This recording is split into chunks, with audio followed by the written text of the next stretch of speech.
नमस्कार, स्वागत है आप सभी का हिस्ट्री 360 चैनल पे। मैं रवि कुलरिया स्ट्रक्चर राजस्थान से। आज के इस वीडियो में मैं बात करूंगा आरपीएससी ने जो आज सिलेबस जारी किया है फर्स्ट ग्रेड एग्जाम का, उसके फर्स्ट पेपर के बारे में। तो उसमें क्या बदलाव हुआ है, बहुत ही मामूली सा बदलाव हुआ है, मैं आपको बताना चाहता हूँ। सबसे पहले history of Rajasthan and Indian history with special emphasis on Indian national movement वाला जो टॉपिक था वो आपका यूँ का यूँ है, उसमें कोई चेंजेस नहीं है। वही सबसे पहले आपके गुप्ता और मुगल पीरियड का जो लिटरेचर, आर्ट और आर्किटेक्चर था वो दिया गया है। उसके बाद में फ्रीडम स्ट्रगल के लिए ये मॉडर्न इंडिया का टॉपिक है। फिर ये नेशनल मूवमेंट हो गया, एंशिएंट कल्चर और सिविलाइजेशन, ये राजस्थान के सेम वही है, कुछ भी बदलाव नहीं है। ये राजस्थान की हिस्ट्री हो गई, ये राजस्थान का फ्रीडम स्ट्रगल हो गया, ये इंटीग्रेशन ऑफ राजस्थान, राजस्थान का एकीकरण हो गया, सोसाइटी एंड रिलीजन में आर्ट एंड कल्चर आ गया।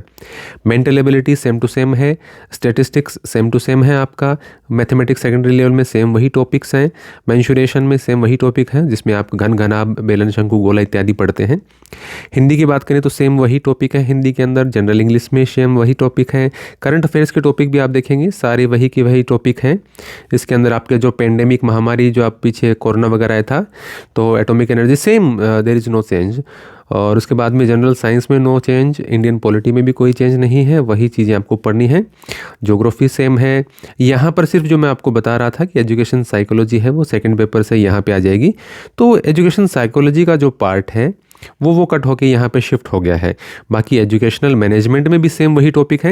मतलब इवन आपको मैं कह रहा हूँ कि एजुकेशन में या कि जो भी आपके एजुकेशन मैनेजमेंट में नहीं, और भी जो आपकी किताबें हैं उसमें भी आपको चेंजेस की आवश्यकता नहीं है। वही SCRT, BSCR, ISC, डाइट और जो कार्यक्रम है वो भी सारे, दीक्षा राइज, स्माइल, शिक्षा दर्शन, शिक्षा वाणी, समग्र शिक्षा अभियान, सारे वही हैं। बस कुछ एक आपके 2 या 4 पेज में वर्तमान की कुछ योजनाएं हैं वो आप पढ़ लेंगे तो उसमें आपको कोई दिक्कत नहीं आएगी। और यहाँ पर ये राइट टू चिल्ड्रन एक्ट तो सेम वही है, उसमें कुछ भी ऐसा चेंजेस यहाँ पे नहीं किया गया है। और ये पहले से हमें मालूम था कि जो साइकोलॉजी का पार्ट है वो सेकंड पेपर से उठा के फर्स्ट पेपर में डाला जाएगा। अभी 3-4 दिन पहले आरपीएससी ने सिलेबस डाला था तो ये ऐड करना भूल गए थे, तो उन्होंने वापस हटा लिया था। अब वापस डाला है तो और देखिए कोई बिल्कुल ही माइनर चेंज हो नहीं दिख रहा वो अलग बात है, लेकिन बाकी मैंने यहाँ पर देखा कोई चेंजेस यहाँ पर नज़र नहीं आ रहे। सिर्फ वो साइकोलॉजी का जो यूनिट है वो यहाँ पर लिख दिया गया है।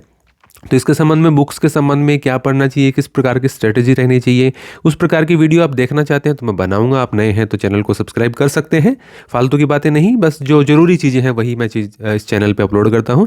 तो वो आपके ऊपर है, यदि आपको ये चीज़ें जाननी है तो आप निश्चित रूप से चैनल को सब्सक्राइब कर सकते हैं। धन्यवाद।